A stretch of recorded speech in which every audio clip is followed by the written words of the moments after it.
SouFLoTV again, everybody. It is your host with the most. This video here is kind of touchy for me, being that I am a U.S. Army infantry combat veteran myself. I do wear that blue card, and I said infantry. That's a whole different part of the military. Pardon me. Not to downplay all the other MOSs or all the other jobs in the military, then, but when they say that you are in the front lines of the shits, it's the military guys, the infantry guys that ride out, that ride into it, right? Now, I don't know if this guy was an infantry guy, and I'm guessing by the award that he got after his one tour of Iraq that he was not an infantry guy. Nonetheless, he was in the U.S. Army. Who am I talking about? I'm talking about the suspect, not suspect anymore, the individual Esteban Santiago that shot up Fort Lauderdale Airport recently, in which 5 people were pronounced dead and a number of other people were injured, so on and so forth. Someone requested that SouFLoTV do this, and I'm doing it at a subscriber's request. Did a video for this before, and when I was done doing it, I looked up and my mic was off the entire time, so I had a silent video with me just going and no words. So I'm redoing this video. Let me read a little bit of something to you, and then I'm going to give my personal experience, opinion, whatever, and then you can chime in at the end in the comment section as we normally do. Alright, so this report right here from CNN says, when Esteban Santiago was in Alaska FBI office in November of 2016, saying that his mind was being controlled by U.S. intelligence, he went there armed and left a gun in his car. 2016 November, we're in 2017 January. So from 2016 November, December, and January, roughly 3 months, right? 2 months and a couple of weeks later, this guy, after walking into an FBI office and telling them that his mind is being controlled by U.S. intelligence, he is responsible for shooting up an airport, and he slips through the cracks. My SouFLoTV audience know how I do. I like to think outside the box. I don't want certain people showing up at my house though, so it's a thin line, and I'm about to walk that thin line. You, the audience, can say whatever it is you want to say. I'm creating a platform for dialogue, okay? I'm not here to censor anybody, but I know, given my background and all this other stuff, please understand that I have to choose how I say what I say for more than 10 different reasons. So, walk with me. Alright, so Esteban was apparently walked into an FBI agent office. Let me say that again. FBI, Federal Bureau of Investigation office, and told them that his mind was being controlled by U.S. intelligence. Santiago's rambling walk-in interview at the Anchorage office was concerning enough for authorities to take away his gun and order a mental evaluation, right?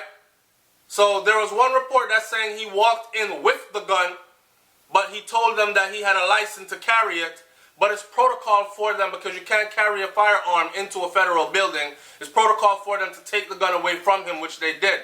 Now, this is saying that the story has been updated by CNN, and it's saying that he left the gun outside in his car. Now, also, at a lot of these federal buildings, once you hit a certain point, you will see signs that say something like, no firearms are allowed beyond this point. So I guess he drove onto the property with a firearm, had it loaded in his vehicle. Based on what he was saying to them, I think my mind is being controlled by U.S. intelligence. They probably asked him right away, are you armed? Did you come here with a weapon? He probably said, yes, and I have a license to carry it. It's outside of my car. They went out there and said, well, it's on federal property, and the sign out there says you're not allowed to bring a weapon thus far, so we have to confiscate that weapon. The story goes on to say that that same weapon that was in their hands somehow was returned to him. It is the same weapon that was used in Fort Lauderdale at the airport to conduct the shooting, right? Alright. Following so far? It wasn't enough to get him mentally adjudicated. It was not enough to get him mentally adjudicated, which would have prohibited him from owning a gun. Now, let me stop right here for a second and say this. This is a big issue. This is a big issue because there are a lot of, and the person who asked me to do this, asked me to speak on PTSD and all this other stuff. There are a lot of veterans, combat veterans, that do suffer from PTSD at many different levels. Some severely, some barely, and some from time to time. Some are still in healing. Some went into heavy combat, say from the Vietnam era, and they have not healed from that. They still suffer all the symptoms. They still have triggers that can spark a flashback and so on and so forth. One of the worst things for any of these veterans, if you ask them, is for them to go to, say, the VA then, right? And they ask for help. And they're telling exactly what's going on with them. And next thing you know, after a mental evaluation, you are legally adjudicated, meaning mentally adjudicated, meaning you can no longer possess a weapon. Therefore, if the doo-doo hits the fan, you will be one of the people that will not be able to protect yourself and protect your family, right? Now, people are saying that's a double-edged sword because I wouldn't want someone that is that has like crazy thoughts and whatnot, flashbacks and whatever, to be walking around with a legal firearm on them. But what people need to understand is these veterans, and I'm speaking on behalf of the veterans there, and I'm doing it loosely. Majority of these veterans that are going through PTSD and having these flashbacks or whatever, they're not the type of people that will just pull out a weapon and start firing on civilian population. These are people that dedicated their lives to actually fighting to defend the civilian population from which they come and to which they have returned to live amongst. So they're not looking to kill you or anything. They might be battling with some issues from what they have experienced on the battlefield, but to say that you would want their weapons taken away or the right to own a weapon taken away simply because someone came forward. And let's not forget, this is also a reason why a lot of veterans have not come forward, even though they're going through it, and they're going through it badly. Okay? And I'm speaking about like flashbacks and so on and so forth. Alright, so continue reading. They said he had not been adjudicated a felon, and he hadn't been adjudicated mentally ill. So the FBI is saying that, again, he is just one of those people that has slipped through the cracks.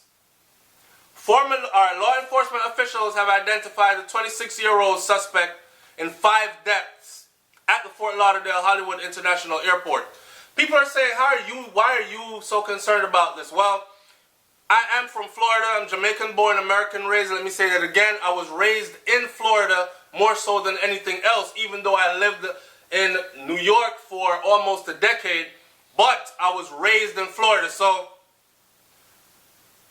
Fort Lauderdale is a place where there is a rather large Caribbean community, particularly Haitians and Jamaicans. When I actually heard this story go down first, I said to myself, I bet you it's a Haitian or a Jamaican. And man, that's going to look so bad on us, right? Come to find out, it was someone that they're deemed Hispanic, but I call him Caucasian because, but anyways, either way, Hispanic, Caucasian, whatever he is, he's a human being that went and shot up a airport, killing 5 people, injuring others, and he does have military background extensively. He is not one of those people that are what we call an everyday soldier then. Honestly, us who served every single day of our time, we have names for these soldiers, we call them, and there's no disrespect. You know, it's a banter that goes back and forth. It's like saying Army is better than Navy. The Army means ain't ready for the Marines yet. And the Marines have their jokes about the Army. But when it comes to combat, we all put our uniforms on. We suit up, boot up. We ride out and we fight for the same cause, right? Okay, so the weekend warriors is what we call them. National Guards is what he belonged to.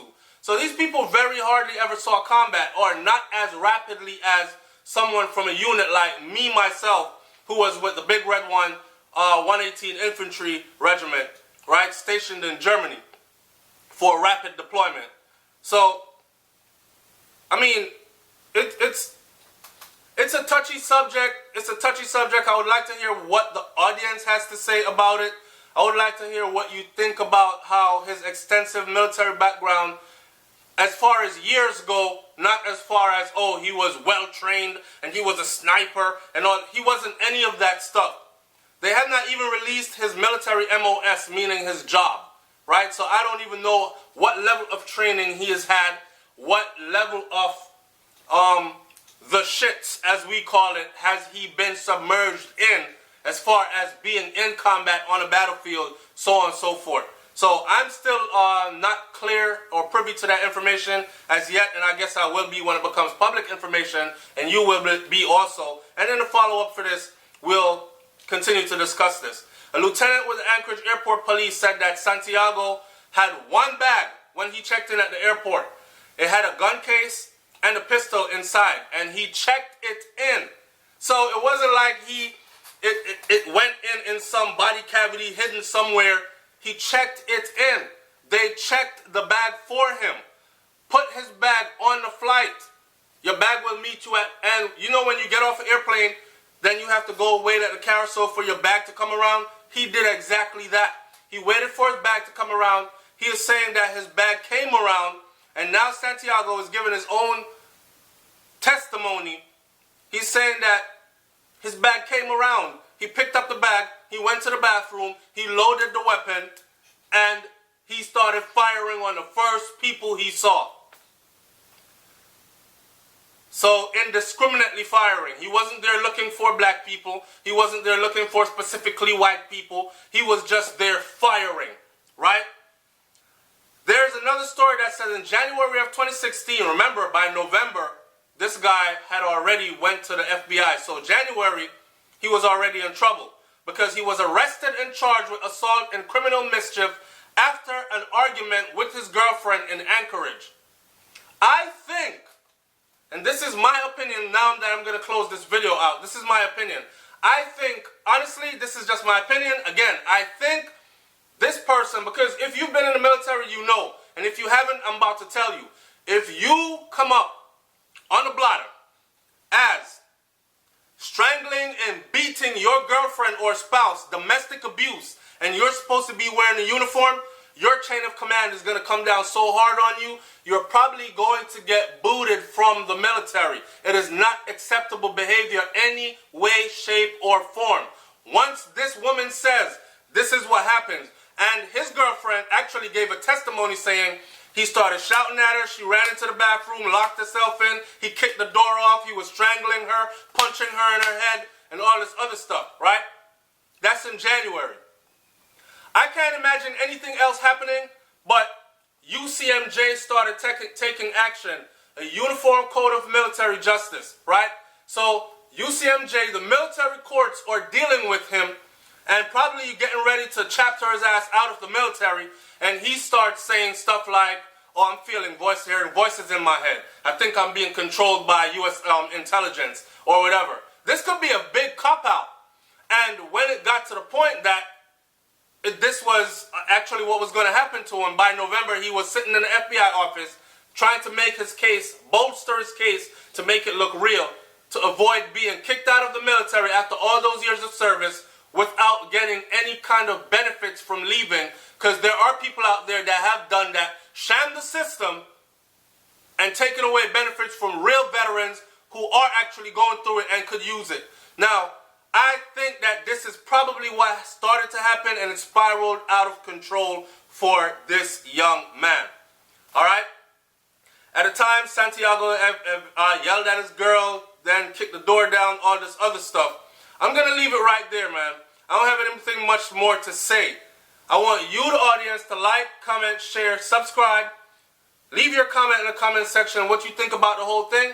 I would say I'm just glad no Jamaicans were hurt, but that would be selfish as hell. I can't say that, even though we do travel through that hotel, through that airport extensively, and there's a large Caribbean, not only Jamaican population in that area in Fort Lauderdale, that city, that place.